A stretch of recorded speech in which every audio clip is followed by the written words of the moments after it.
Senhora Presidente, prezados e prezadas delegados e delegadas, o Brasil reafirma aqui o seu compromisso com a agenda de sistemas alimentares sustentáveis, de segurança alimentar e nutricional, com direito humano à alimentação adequada. Ao constituirmos um conjunto de políticas de alimentação e nutrição, consideramos as diferentes faces da insegurança alimentar e nutricional, que levam a resultados como a malnutrição, carências de micronutrientes, excessos de peso, obesidade e doenças crônicas associadas à alimentação inadequada.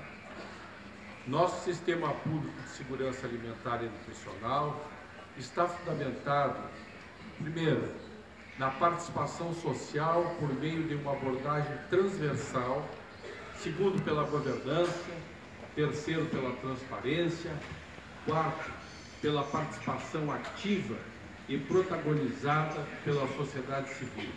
Isso tem sido, nos últimos anos, os princípios que norteiam as ações do governo brasileiro. Saímos do mapa da fome, conforme a FAO em 2014. Enfrentamos a fome, mas ainda precisamos enfrentar outras dimensões. A malnutrição.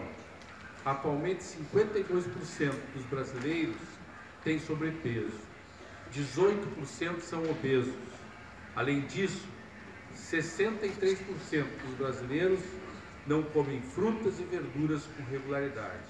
E mais de 70% das mortes causadas por doenças têm como origem os maus hábitos alimentares. Os mais vulneráveis são os mais afetados pela falta de acesso a alimentos frescos e saudáveis.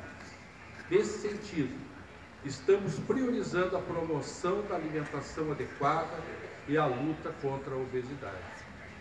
Nos próximos 4 anos, por meio do Plano Nacional de Segurança Alimentar e Nutricional, o Brasil vai investir aproximadamente 30 bilhões de dólares, permitindo destacar aqui os principais objetivos desses investimentos.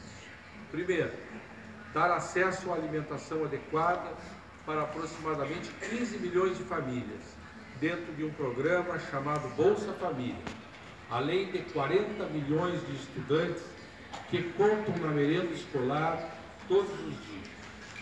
Queremos promover um conjunto de políticas de inclusão produtiva, entre as quais eu poderia citar medidas emergenciais de reforço alimentar, créditos subsidiados, uma política de acesso à água, assistência técnica para 1,5 milhão de famílias que ainda estão em situação de insegurança alimentar.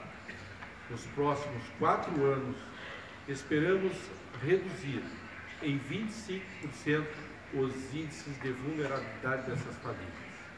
Precisamos e nos comprometemos a dar suporte a agricultores de pequena escala e agricultores familiares, os quais são de longe os maiores fornecedores dos alimentos consumidos pelas famílias brasileiras.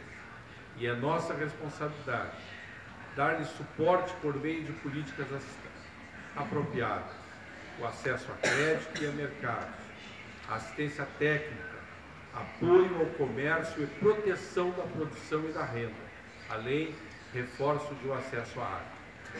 Regulamentar a oferta de alimentos processados em escolas e a propaganda desses produtos, especialmente aqueles destinados a crianças. Nesse sentido, o governo brasileiro publicou o Guia Alimentar para a População Brasileira, com orientações sobre alimentação saudável. Senhora Presidente, o mundo precisa não apenas produzir mais alimentos para uma população mundial crescente, mas precisamos produzi-los de forma sustentável.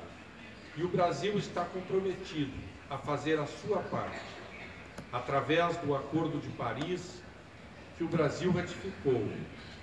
Nosso país reconhece tanto a prioridade fundamental de garantir a segurança alimentar, quanto às vulnerabilidades específicas dos sistemas de produção de alimentos aos impactos da mudança do clima.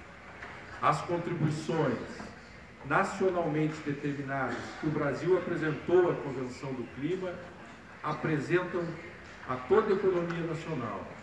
Nosso país tem trabalhado para adaptar a sua agricultura à mudança do clima, a mitigar seus efeitos adversos.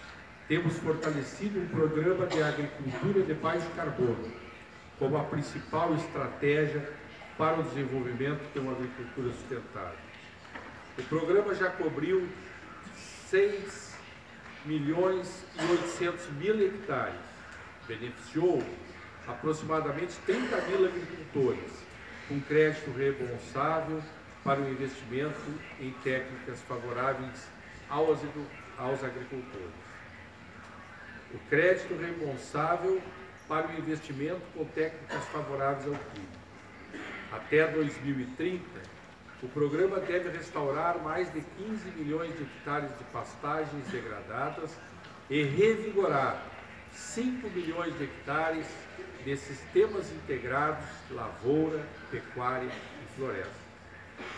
Cerca de 4 milhões de dólares já foram liberados em linhas de crédito subsidiadas, a fim de fortalecer o programa de agricultura de baixo carbono.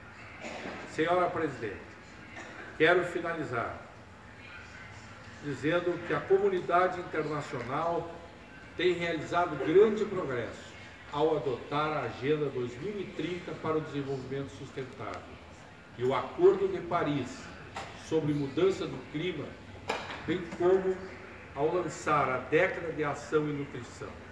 Mas agora é a hora de nós implementarmos esses compromissos. O governo brasileiro atribui a mais alta prioridade ao combate à insegurança alimentar e à má nutrição, por meio de sistemas alimentares sustentáveis e adaptados a uma mudança de clima. Muito obrigado.